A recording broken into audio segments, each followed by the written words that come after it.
All right, we are going to install our plug and play remote starter from Dirty Teeth Racing on this 2019 Ranger Crew.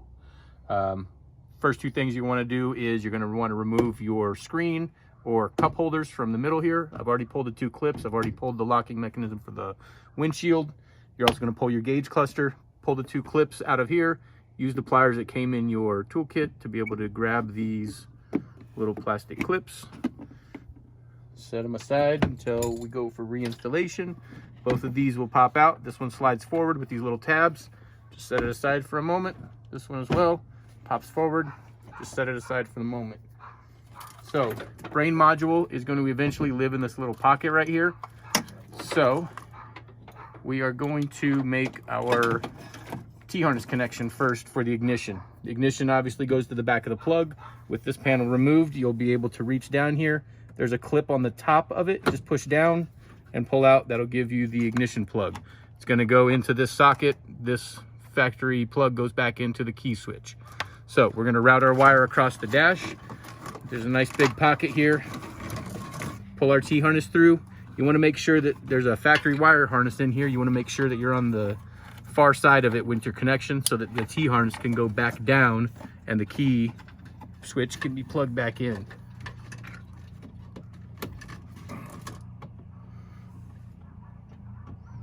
You'll hear it click when it's in, and that's where you know you got a nice good seal on the plug. Gauge can actually go back in for now. We're going to pull it back out a little bit later just to route our antenna wires, but for now it can go back in where it was. Factory grommet here. We're going to be running our positive ring terminal, negative ring terminal, as well as our T-harness for the brake switch. All of them are going to pass just right through that nice big grommet in your dash. So again, with the brain in place, ring terminals will come right through the grommet. They're going to connect over to the bus bar.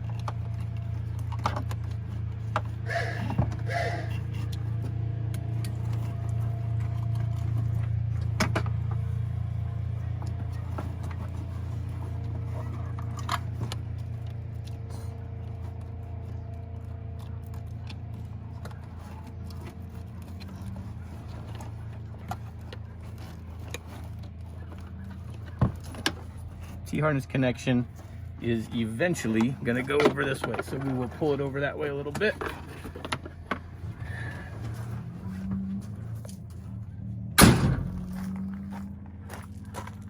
Okay, ride command screen can go back in there for now just to give us some access to work. So ring terminals, you've got negative, positive. Positive is thicker red wires. Negative is going to go to our ground point on the bus bar. 10 millimeter. I'm using a nut driver. You can use a socket with an extension.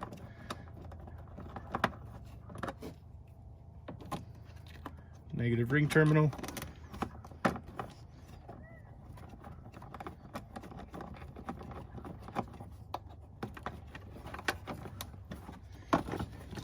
Positive terminals down here.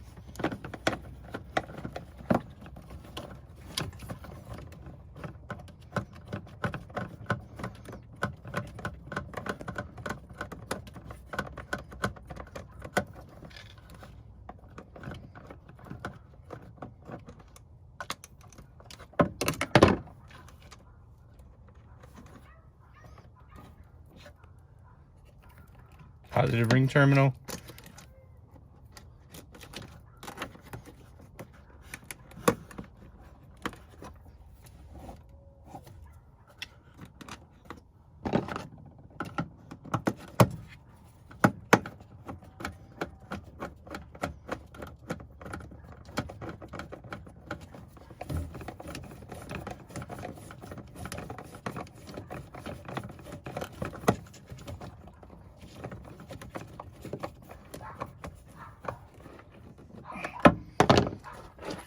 Brake wire is going to go down through this hole right where the overflow coolant hose goes as well.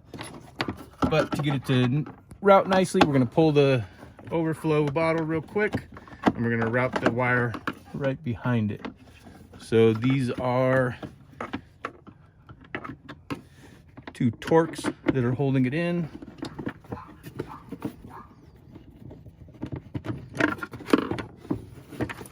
Wire just slips right behind it, goes right back into place.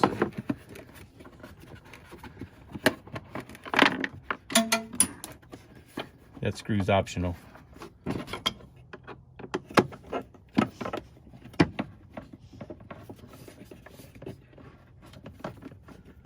Actually cuts down the weight of the machine and adds half horsepower. Or you can put it back in either way.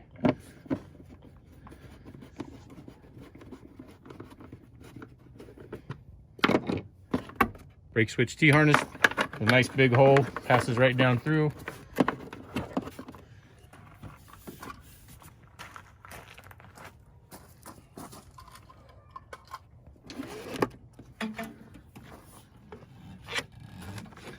Brake switch connections right here at the master cylinder. Pop this one off. You'll see it's got the same mating connector. T-harness connector goes back into the brake cylinder. Female side goes back into the factory plug. And at that point, you're at the point where you can test the system.